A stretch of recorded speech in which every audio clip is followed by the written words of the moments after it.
त्रेतायुग में एक बार बारिश के अभाव से अकाल पड़ा। तब कौशिक मुनि परिवार के लालन पालन के लिए अपना गृहस्थान छोड़कर अन्यत्र जाने के लिए अपनी पत्नी और पुत्रों के साथ चल दिए। फिर भी परिवार का भरण पोषण कठिन होने पर दुखी होकर उन्होंने अपने एक पुत्र को बीच राह में ही छोड़ दिया।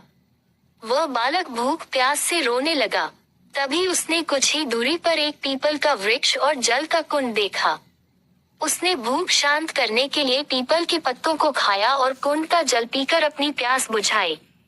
वह बालक प्रतिदिन इसी तरह पत्ते और पानी पीकर और तपस्या कर समय गुजारने लगा। तभी एक दिन वहां देवर्षि नारद पहुंचे। बालक ने उनको नमन किया। नारद मुनि विपरीत दशा में बालक की विनम्रता देखकर खुश हुए। उन्होंने तुरंत बालक का यथोचित संस्कार कर वेदों की शिक्षा दी। उन्होंने उसे ओम नमो भगवते वासुदेवाय की मंत्र दीक्षा भी दी।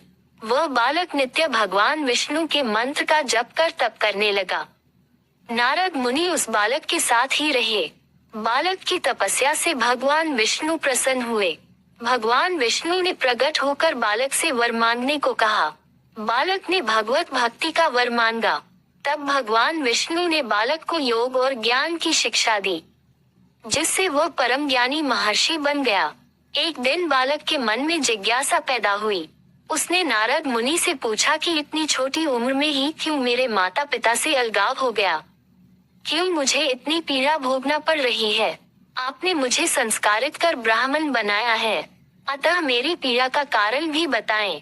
नारद मुनि ने बालक से कहा, तुमने पीपल के पत्तों को खाकर घोर तप किया है, इसलिए आज से तुम्हारा नाम पिप्पलाद रखता हूँ। जहाँ तक तुम्हारे कष्टों की बात है, तो उसका कारण शनि ग्रह है, जिसके अहंकार वश धीमी चाल के कारण तुम्हारे साथ ही पूरा जगत भी अकाल की पीड़ा भोग रहा है। ये सुनकर बालक ने बहुत क्रोधित हो गया। उसने आवेशित होकर जैसे ही आकाश में विचरण कर रहे शनि को देखा, तब शनि ग्रह बालक पिप्पलाद के तेजोबल से जमीन पर एक पर्वत पर आ गिरा, जिससे वह अपंग हो गया। शनि की ऐसी दुर्दशा देखकर नारद मुनि खुश हो गए। उन्होंने सभी देवी देवताओं को ये दृश्य देखने के लिए बुलाया। तब वहां पर ब्रह्मदेव सहित अन्य देवों ने आकर बालक पिप्पलाद के आवेश को शांत कर कहा कि नारद मुनि द्वारा रखा गया तुम्हारा नाम श्रेष्ठ है और आज से तुम पूरे जगत में इसी नाम से प्रसिद्ध होगे।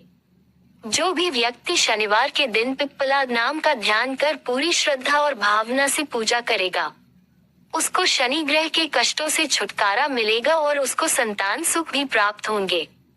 ब्रह्मदेव ने साथ ही पिप्पलाद मुनि को शनि ग्रह की शांति के लिए उनकी पूजा और व्रत का विधान बताकर कहा कि तुम धराशायी हुए शनि को अपने स्थान पर प्रतिष्ठित कर दो, क्योंकि वह निर्दोष है। पिप्पलाद मुनि ने भी ब्रह्मदेव के आदेश का पालन किया और उनसे शनिश्चर व्रत विधि जानकर जगत को शनि ग्रह की शांति का मार्ग बताया। इसीलिए शनि ग्रह की शांति के लिए शनिवार के दिन पीपल के वृक्ष के साथ ही शनिदेव के पूजन की परंपरा है।